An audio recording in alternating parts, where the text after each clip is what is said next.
Hello students, पिछले video में हमने अर्थमेटिक प्रोग्रेशन से रिलेटेड कुछ बेसिक क्वेश्चंस सॉल्व किए थे। आज हम लोग उसके आगे कुछ इम्पॉर्टेंट क्वेश्चंस देखते हैं, जिसमें हमने क्वेश्चन नंबर जो फर्स्ट लिया है, choose the correct choice in the following and justify. हमें इसमें करेक्ट ऑप्शन को चूज़ करना है। तो इसमें जो आपका फर्स्ट क्वेश्चन दिया गया है, फर्स्ट क्वेश्चन क्या है? फर्स्ट है कि हमें 30th term of the AP 10, 7, 4 and so on, इसका 30th टर्म हमें कैलकुलेट करना है कि 30th टर्म क्या होगा, 97 होगा कि 77 होगा कि -77 होगा कि -87 होगा। तो हम इसे सॉल्व करेंगे कि 30th टर्म क्या होगा। तो जैसे इस AP का फर्स्ट टर्म 10 है, सेकेंड टर्म 7 है और थर्ड टर्म 4 है, इस तरह से अगर हम आगे इसी ऑर्डर में प्रोसीड करते जाएं तो 30th टर्म इसका क्या होगा। तो गिवन जो AP है, गिवन AP क्या है, 10, 7, 4, 10, 7, 4 एंड सो ऑन। तो इसमें अगर देखें तो फर्स्ट टर्म A क्या है, 10, और कॉमन डिफरेंस D देखें तो क्या है, 7 - 10, और 7 - 10 कितना होगा, -3। हमें कैलकुलेट करना है 30th टर्म। तो हमने आपको बताया था कि जो फर्स्ट टर्म होता है वो A होता है, सेकेंड टर्म A2 जो होता है वो A + D होता है, third term A3 = A + 2D होता है, और फोर्थ टर्म A4 = क्या होता है, A + 3D। तो हमने यहाँ पर पहले से ऑब्जर्व किया था कि नंबर ऑफ टर्म से D का कॉफिशिएंट 1 कम होता है, 1 कम होता है D का कॉफिशिएंट नंबर ऑफ टर्म से। तो नंबर ऑफ टर्म यहाँ 1 है तो यहाँ D है ही नहीं, यानी इसका कॉफिशिएंट कितना होगा, 0। यानी कि नंबर ऑफ टर्म 1 है तो 1 से 1 कम क्या हुआ, 0। और सेकेंड टर्म देखिए, यहाँ नंबर ऑफ टर्म कितना है, यहाँ n की वैल्यू 2 है, तो नंबर ऑफ टर्म से D का कॉफिशिएंट 1 कम है, 2 यहाँ है तो D का कॉफिशिएंट यहाँ पर 1 है, 3 है तो यहाँ 2 आता है, 4 है तो D का कॉफिशिएंट 1 कम यानी 3 आता है। तो इस तरह से अगर हम 30th टर्म निकालें तो nth term of an AP is denoted by an। तो 13th टर्म किससे डिनोट किया जाएगा, A30 से, और A30 कितना होगा, A + 29D। A30 कितना होगा, A + 29D, A + 29D। तो A कितना है, A की वैल्यू कितनी है, 10, A की वैल्यू 10 है, +29 × D की वैल्यू कितनी है, D की वैल्यू आपने -3 निकाला है तो -3, तो ये हो गया 10 ± -3 से मल्टीप्लाई होगा, तो 3 × 9 = 27, कैरी आ जाएगी 2, 3 × 2 = 6 और 2 से 6 और 2 8 होगा, तो 10 - 87 कितना आएगा, -77 होगा। तो इस तरह से 30th टर्म कितना होगा, 30th टर्म -77 होगा।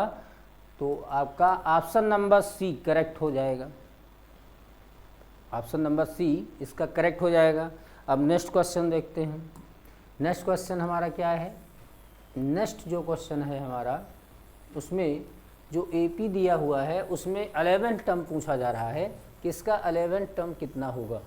कह रहा है कि 11th term of the given AP, कौन सी AP है, जो सेकंड क्वेश्चन है, इसमें जो AP आपको गिवन है वो दिया है कि -3, -1/2, फिर दिया है 2, एंड सो ऑन।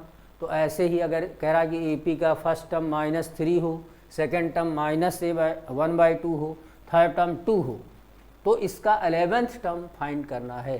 तो यहाँ देखें तो फर्स्ट टर्म क्या है, A = -3, D = कितना है, second term minus first term, next term minus proceeding term, -1/2 next term हुआ, और माइनस फर्स्ट टर्म कितना है, second term minus first term -1/2, और फर्स्ट टर्म आपका -3 हुआ। A2 - A1 वाले फार्मूले से निकालेंगे तो -1/2 माइनस प्लस ये कितना हो जाएगा, 3, और एलसीएम आएगा 2, तो ये हो जाएगा -1 + 6, और 6 से 1 निकाल दिए तो आ गया 5/2। इस तरह से डी की वैल्यू कितनी आएगी, डी की वैल्यू आ जाएगी 5/2। ए मिल चुका, डी मिल चुका। अब हमें 11th टर्म निकालना है। तो 11th टर्म कितना होता है, तो हमने आपको बताया था कि 11th टर्म निकालने के लिए डी का कोएफिशिएंट एक कम करना होगा, यानी कि यहाँ पर a + 10d हमारा 11th टर्म होगा। और a की वैल्यू यहाँ देखें कितनी है, तो a की वैल्यू -3 है। तो a की वैल्यू -3 पुट किए, प्लस d की वैल्यू देखें, a की वैल्यू आपकी -3 और +10 इंटू d, और d की वैल्यू है 5/2। तो 2 5 जा 10, तो कितना आ जाएगा, -3 + 5 5 जा 25, और 25 से 3 निकालेंगे तो कितना आएगा, 22 आ जाएगा। तो 22 हमारा ऑप्शन नंबर बी करेक्ट हो जाएगा। सेकंड का ऑप्शन नंबर बी करेक्ट हो जाएगा। तो इस तरह से हम किसी गिवन एपी के कोई भी टर्म निकाल सकते हैं, अगर हमें क्या पता हो, हमें फर्स्ट टर्म ए पता हो और कॉमन डिफरेंस डी पता हो। नाउ नेक्स्ट क्वेश्चन देखते हैं। नेक्स्ट क्वेश्चन हमारा है कि in the following APs find the missing term in the boxes. Box में कुछ बॉक्स बना हुआ है, यहाँ का टर्म मिस कर दिया गया है और आपको फाइंड आउट करना है कि इस बॉक्स के प्लेस पर कौन सी नंबर आएगी। तो इन द फॉलोइंग एपीज, तो वह पहले से बता रखा है कि ये एपी है। अगर ये एपी है तो इसके टर्म कैसे होंगे, अगर ये एपी है तो एपी का फर्स्ट टर्म ए होता है, सेकेंड टर्म a + d होता है, थर्ड टर्म a + 2d होता है, फोर्थ टर्म क्या होता है, फोर्थ टर्म a + 3d होता है, एंड सो ऑन। तो अगर हम यहाँ देखें तो बॉक्स के प्लेस पर क्या होना चाहिए, ये तो हमारा, अगर ये AP है तो ये हमारा A हुआ, और ये बॉक्स हमारा क्या होगा, बॉक्स हमारा a + d हुआ, और 26 क्या है, ये a + 2d हुआ। तो अगर हम ऑर्डर से चलें, हमने आपको बता रखा है कि अगर किसी AP का फर्स्ट टर्म A हो और कॉमन डिफरेंस D हो, तो AP कैसे बनती है, a + d, a + 2d, a + 3d। तो फर्स्ट टर्म A, ये A है, ये a + d है, a + 2d है। तो हमें गिवन क्या है, तो यहाँ से हम देख रहे हैं कि A की वैल्यू तो यहाँ पर कितनी है, 2 है, एंड अब यहाँ तो बॉक्स खाली ही है, a + d तो हमें निकालना ही है। a + 2d कितना है, a + 2d हमारा 26 है, तो a + 2d कितना हुआ, 26 हुआ। अब a की वैल्यू 2 हमें पता है, तो अगर हम यहाँ पुट कर दें कि पुटिंग a = 2, तो हम d का कैलकुलेशन कर सकते हैं। तो a की वैल्यू 2 अगर पुट करेंगे तो 2 + 2d = 26 हो जाएगा।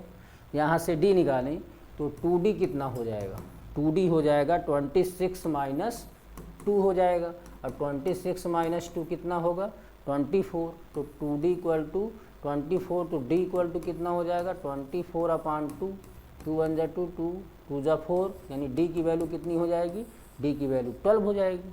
तो इस तरह से a की वैल्यू हमारे पास 2 है और d की वैल्यू कितनी है, 12। हमें क्या निकालना है, हमें इस बॉक्स को निकालना है, दैट इज़ हमें a + d निकालना है।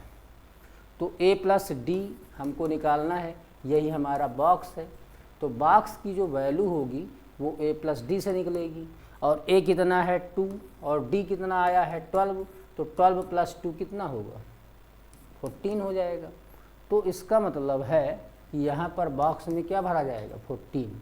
अब इसे हम चेक कर सकते हैं क्या ये हमारा सही है। तो यहाँ पर 14 से अगर 2 माइनस करें, अगर हम 14 से -2 करेंगे तो 12 आएगा, और 26 से 14 माइनस करें, 26 से 14 माइनस करें तो 6 से 4 निकल गया 2, और 2 से 1 निकला तो 1, यानी 12, यानी कॉमन डिफरेंस सेम है, तो ये है AP में होगा। तो इस तरह से हम बॉक्स को भर सकते हैं। नाउ नेक्स्ट क्वेश्चन देखें, इसी अंडरस्टैंडिंग से सेकंड क्वेश्चन हम लोग करेंगे। तो ये भी AP है और बॉक्स यहाँ पर दिया गया है, बॉक्स के प्लेस पर कौन सी नंबर आएगी ये हमको निकालना है। तो ये बॉक्स के प्लेस पर कौन होता है, इस बॉक्स के प्लेस पर, इस बॉक्स के प्लेस पर कौन होगा? इस बॉक्स के प्लेस पर ए होगा। ये किसका प्लेस होता है? ए प्लस डी का होता है। ये बॉक्स की जो प्लेस पर किसका होगा? ए प्लस 2d होगा। ये ए प्लस डी, ए प्लस 2d। तो 3 किसकी जगह पर होगा? 3 की जगह ए प्लस 3d। यानी कि अगर ये AP है तो इसका हर टर्म ए प्लस डी, ए प्लस 2d, ए प्लस 3d को फॉलो करना चाहिए। तो यहाँ पर ए हमें नहीं पता, यहाँ तो हमें ए कैलकुलेट करना है। हमें यहाँ पता क्या है? ए प्लस डी पता है कि ए प्लस डी कितना है? ए प्लस डी हमारा 13 है। और सेकंड देखें तो यहाँ देखें, ये तो बॉक्स खाली है, मेरे को निकालना ही है। ए प्लस 3d क्या है? ए प्लस 3d के प्लेस पर कितना है? 3 है। अब इन दोनों इक्वेशंस को हम सॉल्व करें तो ए यहाँ पर सेम है, तो एलिमिनेशन मेथड से करें तो इसके साइन अगर हम चेंज कर दें तो प्लस ए माइनस ए कैंसिल हो जाएगा। माइनस 3d से d माइनस हुआ तो यहाँ पर आ जाएगा माइनस 2d, और 13 से 3 माइनस कर दिए तो 10 आ गया। तो यहाँ से अगर हम d निकालेंगे तो माइनस 10/2 आएगा, और 2 5 जा 10 होगा। तो d की वैल्यू कितनी आ गई? -2 आ गई। अब a कितना होगा? a निकालना है। तो अगर हम इस इक्वेशन को अगर फर्स्ट कह दें, ये सेकंड कह दें, तो फ्रॉम फर्स्ट देखें, फ्रॉम फर्स्ट इक्वेशन क्या है? a plus D equal to है 13, और d की वैल्यू कितनी आई है? d की वैल्यू -5 आई है। तो d की वैल्यू कितनी आई है? d की वैल्यू 2 5 जा 10 -5 आई है। d की वैल्यू -5 आई है। तो d की वैल्यू हो गई -5, d इक्वल टू -5। तो फ्रॉम फर्स्ट d को -5 रखें तो a plus D -5 equal to हो गया 13। तो a इक्वल टू कितना हो जाएगा? -5 को 13 के इधर भेजे तो 13 + 5, और कितना हो जाएगा? a की वैल्यू 18 हो जाएगी। तो एक बार फिर से देखें, a प्लस डी हमारा कितना है? 13, a प्लस 3d कितना है? 3। तो हमने लिखा, और फिर दोनों इक्वेशन को एलिमिनेशन मेथड से सॉल्व किया। तो हमने इस इक्वेशन फर्स्ट से इक्वेशन सेकंड को सब्ट्रैक्ट कर दिया, तो यहाँ पर साइन चेंज हो गए। a से a कैंसिल हो गया, प्लस माइनस में सेम क्वांटिटी कैंसिल आउट होती है, तो a से कैंसिल हो गया। -3d प्लस d कितना हुआ? -2d, और 13 से 3 निकाले तो कितना आया? 10 आया। तो d निकालेंगे तो -10/2, 2 5 जा 10, तो d की वैल्यू -5 आई। तो d इक्वल टू -5 आया। फ्रॉम फर्स्ट इक्वेशन देखें तो फर्स्ट इक्वेशन क्या है? a प्लस डी की वैल्यू कितनी है? 13। तो हमने d की वैल्यू पुट किया -5, तो a plus -5d equal to 13। तो यहाँ से a इक्वल टू क्या होगा? -5 को 13 तरफ ट्रांसफ़र किए तो +5 हुआ, और 13 + 5 कितना आया? 18। तो a की वैल्यू कितनी मिल गई? 18 मिल गई। तो a और d दोनों मिल चुके हैं। अब बॉक्स को देखें तो बॉक्स जो फर्स्ट जो हमारा बॉक्स है वो a के इक्वल है, और a की वैल्यू कितनी आई है? 18 आई है। a की वैल्यू 18 आई है। तो ये बॉक्स के प्लेस पर क्या भरा जाएगा? 18 भरेंगे। नेक्स्ट जो बॉक्स हमारा इम्पटी है वो बॉक्स में क्या भरा जाएगा? नेक्स्ट जो बॉक्स है उसमें a प्लस 2d आना चाहिए, a प्लस 2d। तो a की वैल्यू कितनी आई है? a की वैल्यू 18 प्लस 2 × d की वैल्यू कितनी है? -5 है। तो यहाँ देखें तो 18 प्लस -5 2 जा 10, और 18 से 10 माइनस किए तो कितना आएगा? 8 आएगा। इसका मतलब इस बॉक्स के प्लेस पर कितना आ जाएगा? 8 आ जाएगा। तो इस तरह से फर्स्ट बॉक्स में 18 भरा जाएगा और सेकंड बॉक्स में 8 भरा जाएगा।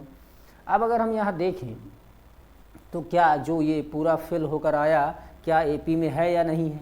तो यहाँ देखें, अगर सेकेंड टर्म से फर्स्ट टर्म माइनस करेंगे 13 - 18 कितना आएगा? -5 आएगा, -5 आएगा। और 8 - 13 कितना आएगा? -5 आएगा। 3 - 8 कितना आएगा? -5 आएगा। इसका मतलब है कि AP में है। तो यहाँ पर फर्स्ट बॉक्स में 18 भरा जाएगा और थर्ड बॉक्स में 8 भरा जाएगा। नाउ नेक्स्ट क्वेश्चन देखते हैं। नेक्स्ट क्वेश्चन में देखिए दिया है 5 बॉक्स 9 होल 1/2। तो हमने आपको बताया है कि जो फर्स्ट नंबर पर 5 है वो a के प्लेस पर है। सेकेंड बॉक्स किसका है? a प्लस, सेकेंड बॉक्स हमारा a प्लस d का बॉक्स है। तो यहाँ पर a प्लस डी होना चाहिए। थर्ड बॉक्स क्या होता है, a प्लस 2d का होता है। फोर्थ बॉक्स किसका है, a प्लस 3d का है। तो हमें ज़रूरत क्या है, a तो हमें पता ही है 5 है, a प्लस डी अननोन है, a प्लस 2d अननोन है और a प्लस 3d नोन है। तो ये क्या क्या नोन है, हम लिख सकते हैं कि यहाँ गिवन है कि first term a equal to कितना है 5 है, एंड और क्या पता है a plus 3d equal to 9 whole 1/2 पता है। तो इसको सॉल्व करें तो a की वैल्यू यहाँ रख दे 5 प्लस 3d इक्वल टू 9 2 18 और 1 19/2। तो यहाँ से 3d इक्वल टू कितना हो जाएगा 19/2 और 5 को इधर ट्रांसफ़र करेंगे तो 3d इक्वल टू 19/2 माइनस 5 हो जाएगा। तो 3d इक्वल टू कितना आ जाएगा 19 माइनस 10/2। 2 एलसीएम लेंगे तो 2 5 जा 10, तो 19 माइनस 10/2। तो 3d इक्वल टू कितना आया, 19 से 10 माइनस किए तो 9 आया, 9/2। तो d कितना हो जाएगा 9, d आपका हो जाएगा, d हो जाएगा 9/2 और 3 इसके नीचे आएगा तो 3 3 जा कितना होता है 9। तो d की वैल्यू कितनी आ गई, d की वैल्यू आ गई 3/2। तो d की वैल्यू हमारी ये 3/2 आई और a की वैल्यू कहाँ है, a की वैल्यू हमको गिवन नहीं है कि ये 5 है। तो a हमारा 5 है, a हमारा 5 आया है और d कितना आया 3/2 आया। तो जो हमारा बॉक्स है, जो एम्प्टी है, जिसकी जगह हमको फिल करना है, वो बॉक्स किसका a प्लस डी का है। तो जो फर्स्ट हमारा बॉक्स है वो a प्लस डी का है और a की वैल्यू कितनी है 5 है और d की वैल्यू कितनी है 3/2 है। तो इसको सॉल्व करें तो 5 2 जा 10 प्लस 3/2, 5 2 जा 10 प्लस 3/2। तो 10 प्लस 3 कितना हुआ 13/2, 10 प्लस 3 13/2 आया। तो फर्स्ट बॉक्स में 13/2 फिल किया जाएगा यहाँ पे। और सेकंड बॉक्स देखिए, सेकंड बॉक्स किसका है, तो सेकंड जो बॉक्स हमारा एम्प्टी है उसमें a प्लस 2d भरना है। a प्लस 2d, a कितना है 5 है, प्लस 2 इंटू डी कितना है, d हमारा 3/2 आया है। तो 2 से 2 क्या हुआ, 2 से 2 कैंसिल हो गया, 2 से 2 कैंसिल हो गया तो 5 प्लस कितना बचा 3 बचा। ये 1 बार में कैंसिल हुआ, 3 1 जा 3, 5 प्लस 3 कितना हुआ 8 आया। तो यहाँ क्या भरेंगे 8 भरेंगे। अब हम इसको चेक करें क्या हमने सही भरा है क्या, तो देख लें क्या ये AP में है क्या। तो यहाँ पर अगर हम 13/2 से माइनस करें 5 तो कितना आएगा, कॉमन डिफरेंस देखें। कॉमन डिफरेंस क्या होता है, कॉमन डिफरेंस हमारा होता है second term minus first term. तो सेकेंड टर्म में हमने कितना फिल किया है 13/2 माइनस फर्स्ट टर्म 5। तो यहाँ देखिए तो ये हो जाएगा 13 माइनस 10/2 दैट इज़ 3/2, 3/2 आया है। क्या 8 थर्ड माइनस सेकंड करने से क्या आता है 8 माइनस 13/2। इसको सॉल्व करिए तो 2 एलसीएम, तो 8 2 जा 16 माइनस 13 और 16 माइनस 13 कितना होगा 3/2। इसी तरह से अगर आप इसको भी माइनस करेंगे तो 3/2 ही कॉमन डिफरेंस आएगा। तो इस तरह से ये क्वेश्चन सॉल्व हो जाएगा। और हम आगे नेक्स्ट क्वेश्चन अगर देखें, क्वेश्चन नंबर 4, क्वेश्चन नंबर 4 में देखें क्या है, तो -4 किस प्लेस की जगह, -4 किसके प्लेस पर होना चाहिए, -4 के प्लेस पर a के प्लेस पर होता है। और बॉक्स की हमको यहाँ पर जो क्वेश्चन मार्क है, ये वाला बॉक्स भी हमारा क्वेश्चन मार्क है, ये भी बॉक्स हमारा क्वेश्चन मार्क है और ये भी बॉक्स हमारा क्वेश्चन मार्क है। इस तरह से हमें यहाँ 4 बॉक्स फिल करने हैं और लास्ट में क्या दिया है 6 है। तो ये तो a का प्लेस हुआ, ये a का प्लेस हुआ, ये a प्लस डी का प्लेस हुआ और ये किसका है a प्लस 2d का प्लेस है और ये किसका प्लेस हुआ a प्लस 3d का प्लेस है। ये किसका प्लेस हुआ a प्लस 4d का प्लेस हुआ और ये किसका है तो ये प्लस 5d का है। तो यहाँ हम देखते हैं कि हमें जो फर्स्ट टर्म a है a तो हमें मिल गया कि a -4 होगा। अब ये एम्प्टी बॉक्स हैं 6 किसके प्लेस पर है, a प्लस 5d। तो a प्लस 5d की वैल्यू कितनी हो जाएगी, a प्लस 5d 6 की जगह ले रहा है, तो a plus 5d equal to 6 हो जाएगा। अब अगर इस a की वैल्यू हम यहाँ a के प्लेस पर रखें तो ये कितना होगा, -4 प्लस 5d इक्वल टू 6 हो जाएगा। तो 5d इक्वल टू क्या हो जाएगा, 6 प्लस 4 इक्वल टू 10 हो जाएगा। तो d कितना हो जाएगा, 10/5, यानी 5 2 जा 10, यानी d की वैल्यू कितनी आ जाएगी, d की वैल्यू 2 आ जाएगी। अब d की वैल्यू 2 आ जाएगी, d की वैल्यू हमको 2 पता हो चुकी, a की वैल्यू -4 दिया ही है, d की वैल्यू 2 पता ही है और a की वैल्यू -4 दिया है। तो d और a हमको पता हो चुका है। अब हम बॉक्स के प्लेस पर क्या फिल करेंगे, d इक्वल टू 2 आया है, a इक्वल टू क्या आया है, a की वैल्यू -4 है और d की वैल्यू कितनी है, d की वैल्यू 2 है। हमें जो बॉक्स फिल करना है वो पहले क्या है, a प्लस डी का बॉक्स है। a प्लस डी जो फर्स्ट हमारा बॉक्स है वो a प्लस डी का है। तो a की वैल्यू -4 प्लस d की वैल्यू कितनी है, 2। तो कितना आएगा ये, -4 प्लस 2 -4 प्लस 2 ये -2 हो जाएगा। सेकेंड बॉक्स को देखें तो second box a plus 2d के प्लेस पर है, तो a प्लस 2d और ये हो गया a की वैल्यू -4 प्लस 2 इंटू डी की वैल्यू 2, तो -4 प्लस 2 2 जा 4, -4 प्लस 4 कितना होगा, 0 हो जाएगा। यानी सेकेंड प्लेस पर यहाँ पर क्या आएगा, 0 आएगा। फर्स्ट बॉक्स में क्या आया था, -2 आया था। अच्छा थर्ड बॉक्स देखें a प्लस 3d, तो a प्लस 3d इसमें देखें क्या होगा, जो हमारा थर्ड वाला बॉक्स है a प्लस 3d और a की वैल्यू देखें तो a की वैल्यू कितनी है, -2 प्लस 3 इंटू डी, a की वैल्यू a की वैल्यू यहाँ कितना है, a की वैल्यू a की वैल्यू है -4 है। तो हम कौन सा बॉक्स निकालने जा रहे हैं, हम a प्लस 3d का बॉक्स ये निकालेंगे। तो a प्लस 3d में a कितना है, a -4 है देखिए, और d की वैल्यू कितनी है, 2 है।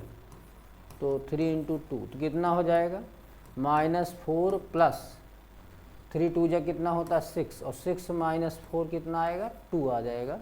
तो यहाँ पर हम 2 भर देंगे। और नेक्स्ट जो है, next box a plus 4d, तो इसे स्टूडेंट्स खुद करेंगे। और एक क्वेश्चन है जिसे आपको ये क्वेश्चन अपने से करना है, तो डू योर सेल्फ। नाउ इसके आगे के नेक्स्ट क्वेश्चन हम नेक्स्ट वीडियो में डिस्कस करेंगे। Thank you students.